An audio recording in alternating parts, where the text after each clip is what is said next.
Então, dentro das unidades de conservação de proteção integral, por conceito nós temos que são unidades de proteção que não podem ser habitadas pelo homem.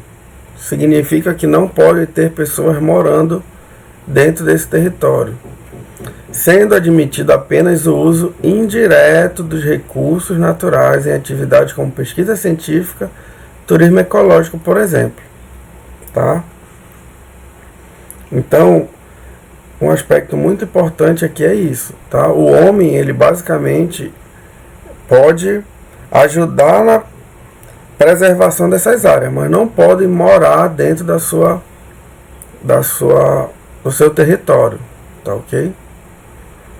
E dentro das unidades de conservação e proteção integral, nós temos 5 tipos de unidades, que nós veremos a seguir. A primeira é a estação ecológica, tá? Então tem como objetivo a preservação da natureza e a realização de pesquisas científicas. São áreas de posse e domínio público e as propriedades particulares incluídas em seus limites devem ser desapropriadas no âmbito da sua criação, tá bom? É proibida a visitação pública, exceto com objetivo educacional, de acordo com o que dispuser o plano de manejo da unidade ou regulamento específico. Então, aqui é um ponto muito importante que nós devemos atentar, pessoal, que cada unidade de conservação, ela tem um plano de manejo da unidade, assim como ela tem um conselho gestor. O conselho gestor, ele é presidido pelo ICMBio, né, que é o órgão responsável pela gestão dessas unidades, fiscalização e gestão, assim como no âmbito estadual pelos órgãos responsáveis por isso. No caso, por exemplo, do estado do Pará, o responsável pelas unidades de conservação estaduais é o IDEFLOR, tá? O IDEFLOR Bio. Assim também como há competências disso para as prefeituras, né? No caso dos parques ecológicos estaduais, né? Unidade de conservação municipal, a prefeitura que é responsável por essa gestão da unidade, porém tem que ter um conselho gestor.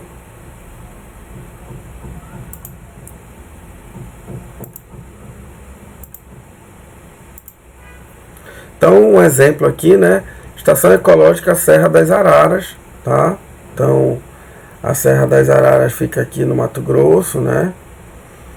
Então, é um local específico de reprodução dessas espécies e, tendo em vista a preservação delas, montou-se uma unidade de conservação onde não tem pessoas morando dentro e o uso é muito restrito.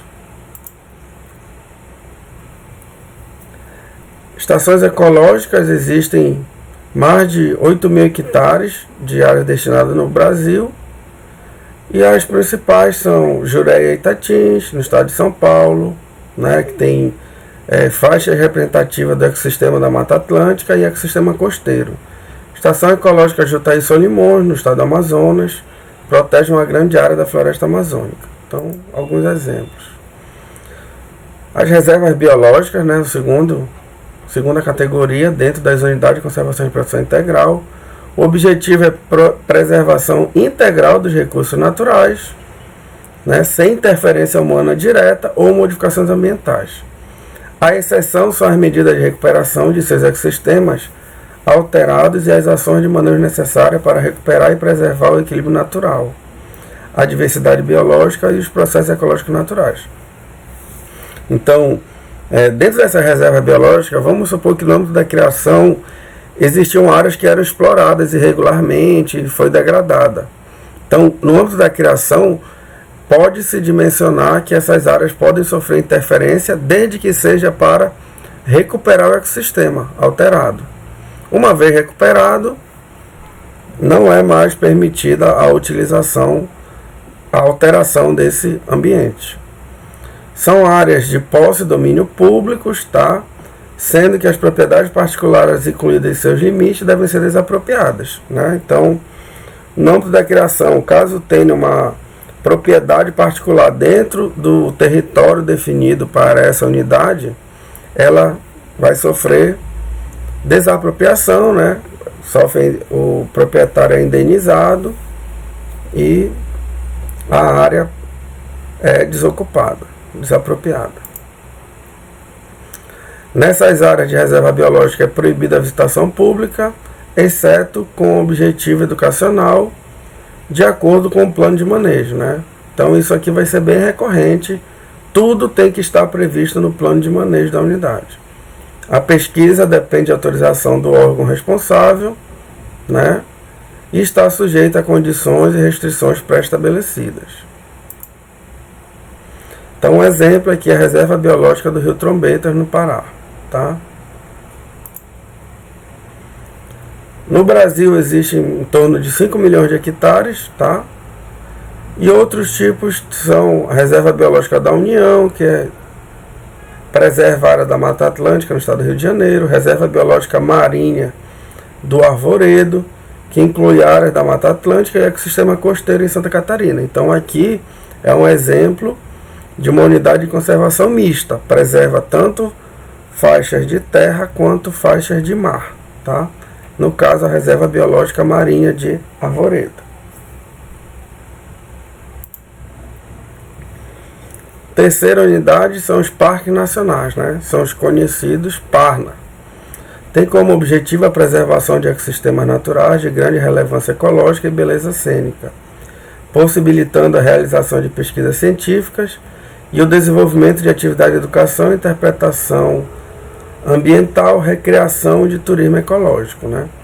São áreas públicas, né, de posse e domínio público, sendo que as propriedades particulares incluídas em seus domínios devem ser desapropriadas, né, claro, no âmbito da sua criação. A visitação e a pesquisa estão sujeitas a normas e restrições previstas no plano de manejo da unidade.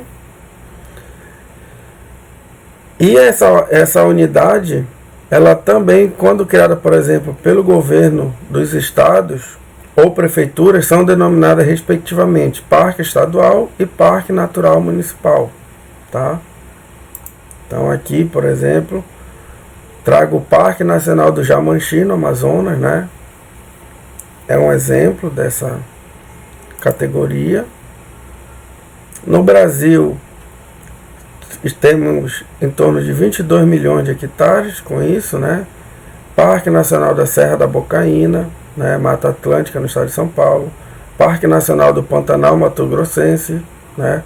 Parque Nacional da Chapada Diamantina, localizado em uma área na Bahia. Aqui no estado do Pará nós temos o famoso Parque Estadual do Tinga, né? Então é um parque estadual que caracterizado por ser uma unidade de conservação e de proteção integral. Quarta categoria são os monumentos naturais, né? Basicamente aqui ele tem como objetivo preservar sítios naturais raros, singulares ou de grande beleza cênica, tá? Então aqui é uma característica muito interessante. Podem ser constituídos por áreas particulares. Aqui também é uma outra característica.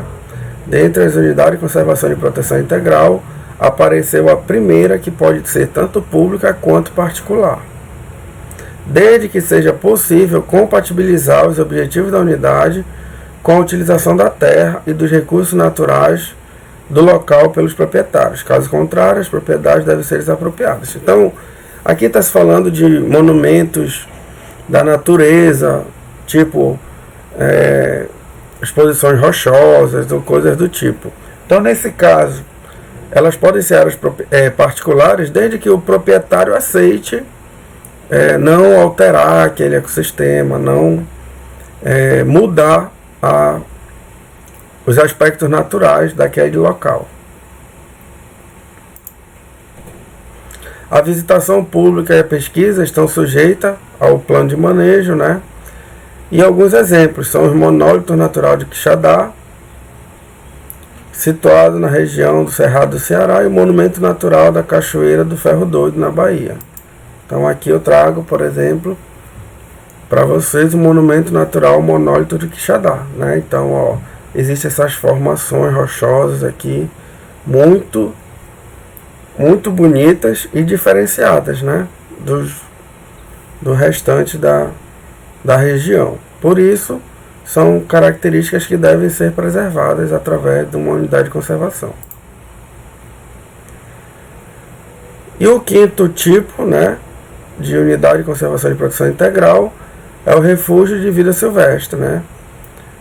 Pelo próprio nome diz, proteger ambientes naturais de onde se asseguram condições para a existência ou reprodução de espécies ou comunidades da flora local e da fauna residente ou migratória.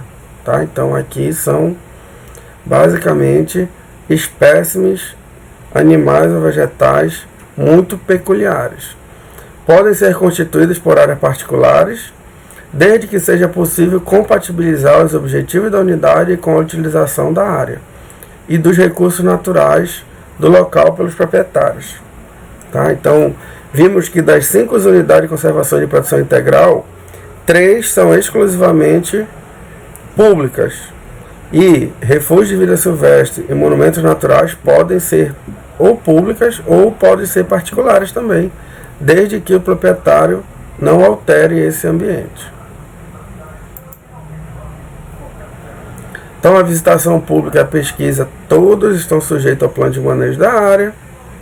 E a área ocupada no Brasil tem em torno de 130 mil hectares, sendo que uma das maiores é o Refúgio de Vida Silvestre de Veredas do Oeste Baiano, tá? Localizado no Cerrado da Bahia. Aqui é um outro, né, Refúgio de Vida Silvestre, salvo em Castanheiras, em Manaus, né, onde existe essa espécie aqui de primata muito peculiar dessa região. Essa espécie aqui, né, que é muito basicamente residente desse local.